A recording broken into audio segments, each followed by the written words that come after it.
परम सत्कार्यो गुरु प्यारी सात संगत जी राधा स्वामी जी। सतगुरु अपनी रूह का किस हद तक ख्याल रख सकते हैं, किस हद तक अपने जीव की संभाल करते हैं, ये तो उनके अलावा कोई नहीं जानता। लेकिन आज जब आप इस घटना को सुनेंगे तो आपको थोड़ा बहुत अंदाज़ा ज़रूर लग जाएगा कि बाबा जी अपनी संगत के लिए क्या कुछ कर देते हैं और संगत को जरा सा भी पता नहीं लगने देते जी कि ये जो चमत्कार उनके साथ हुआ है ये किसने किया है। आज की साखी बड़ी ही प्यारी और आंखों को नम कर देने वाली कनाडा की साखी है जी। साखी को पूरा सुनने की कृपा ज़रूर कीजिए जी। साथ संगत जी, ये साखी कनाडा के वैंकूवर में रहने वाले एक ऐसे सेवादार भाई की है जिन्हें सेवा और भजन सिमरन का ऐसा नशा हो गया था कि उन्हें इसकी आदत हो गई थी। जैसे एक ड्रग्स लेने वाला इंसान बिना ड्रग्स के एक दिन भी नहीं काट पाता, ऐसे ही ये भाई जी ऐसे थे कि बिना सेवा और सिमरन के इनका एक भी दिन नहीं कटता था। जिस दिन ये सेवा और सिमरन ना करें तो इन्हें अंदर से बेचैनी होने लगती थी। ये अगर ट्रेन में सफ़र करते थे तो ट्रेन में ही सिमरन पर बैठ जाया करते थे, क्योंकि सिमरन के बिना ये रह नहीं पाते थे और ऐसी रूहों की सूरत सिमरन पर बैठते ही चढ़ जाया करती है। एक बार वैंकूवर के स्टडी सेंटर में बाबा जी ने सत्संग फरमाने के लिए जाना था जी।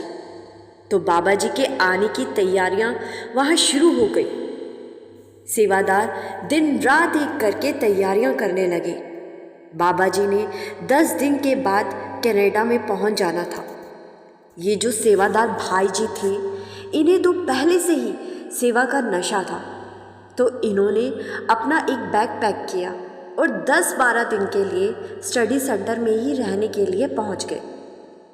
सुबह से शाम तक वहाँ ये सेवा किया करते और रात में भजन सिमरन पर बैठ जाया करते। कभी कभी तो पूरी रात ये बैठे रहते। 10 दिन के बाद बाबा जी वैंकूवर में पहुंच गए और बाबा जी ने सभी सेवादारों को स्टडी सेंटर में दर्शन दिए और 2 दिन के बाद बाबा जी ने सत्संग फरमाना था। बाबा जी ने शाम को 5 बजे सत्संग फरमाना शुरू किया और ये जो सेवादार भाई थे, ये सत्संग सुनते सुनते ही भजन सिमरन पर बैठ गए और इनकी सूरत उस दिन ऐसी चढ़ी कि सत्संग खत्म हो गया। सारी संगत भी पंडाल से बाहर चली गई, लेकिन ये भाई वहीं भजन सिमरन पर ही बैठे रहे। इन्हें कुछ नहीं पता था कि बाहर क्या चल रहा है। ये भाई जी अपने अंदर ही सारे नज़ारे देख रहे थे। दूसरे सेवादारों ने भी इन्हें उठाने की कोशिश नहीं की, क्योंकि कोई नहीं चाहता था कि इनका ध्यान हमारी वजह से टूटे। सबने सोचा कि जब मालिक की मौज होगी तो ये भाई अपने आप बाहर आ जाएंगे। सासंगत जी, अब रात हो चुकी थी और कनाडा में बहुत ज़्यादा ठंड पड़ती है। कभी कभी टेम्परेचर माइनस में भी चला जाता है। सब अपने अपने घर चले गए। सत्संग पंडाल में इस भाई के अलावा कोई नहीं बचा था। बाकी जो सेवादार थे वो स्टडी सेंटर में ही अपने शेड में सोने के लिए चले गए। इतनी ठंड में वो भाई अभी भी भजन सिमरन पर ही बैठे हुए थे। जब सूरज चढ़ जाती है तो फिर इंसान को ना गर्मी लगती है और ना सर्दी, किसी चीज़ का एहसास नहीं होता। उस रात बहुत बर्फ़ पड़नी शुरू हो गई, तो साथ वाले शेड में सोए हुए सेवादारों में से एक उठा और वो एक कंबल लेकर सत्संग पंडाल में ये सोचकर गया कि मैं चुपचाप उस सेवादार भाई के ऊपर एक गरम कंबल डाल देता हूँ, क्योंकि अब बर्फ़ पड़नी शुरू हो गई है। अभी तो उसकी सूरत चढ़ी हुई है, इसीलिए उसको जरा भी एहसास नहीं हो रहा, लेकिन शरीर तो शरीर ही है। ठंड लग गई तो ये भाई बीमार हो जाएगा। तो जैसे ही दूसरा सेवादार कंबल लेकर पंडाल में पहुंचा तो उसने देखा कि सेवादार भाई के ऊपर पहले से ही किसी ने कंबल डाल रखा है। तो ये देखकर वो वापस अपने शेड में लौट आया और सो गया। फिर लगभग सुबह 5 बजे इस सेवादार भाई की सूरत नीचे आई तो इसने देखा कि इसके शरीर पर एक मोटा और गर्म कंबल किसी ने डाल रखा है। तो इसने सोचा कि किसी सेवादार भाई ने डाल दिया होगा।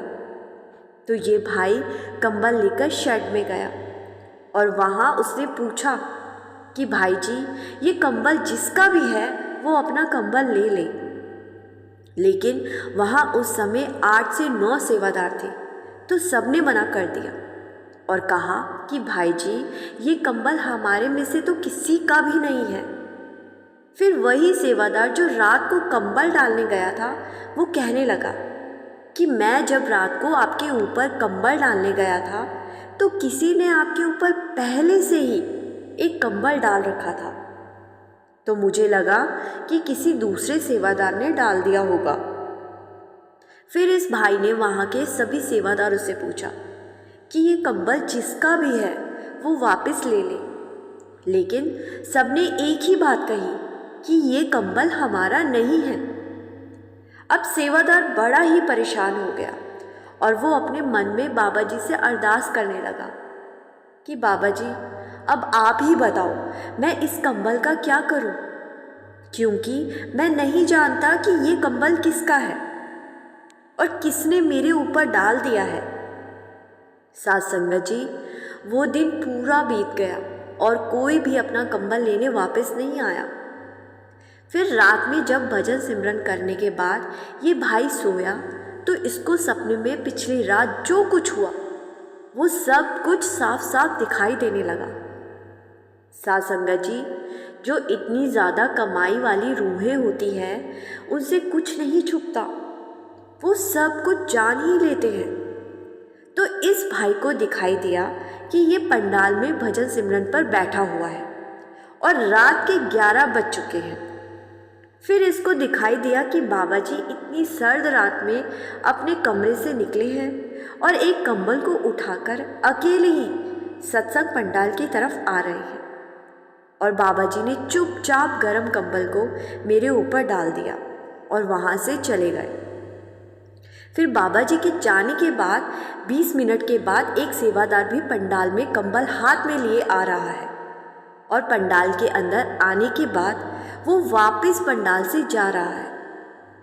ये सब कुछ देखने के बाद इस भाई की नींद खुल गई और इसकी आंखें बहने लगी और ये सोचने लगा कि जैसे एक माँ बाप अपने बच्चे की संभाल करते हैं, बिल्कुल वैसे ही बाबा जी अपनी संगत की और अपने सेवादार की संभाल करते हैं।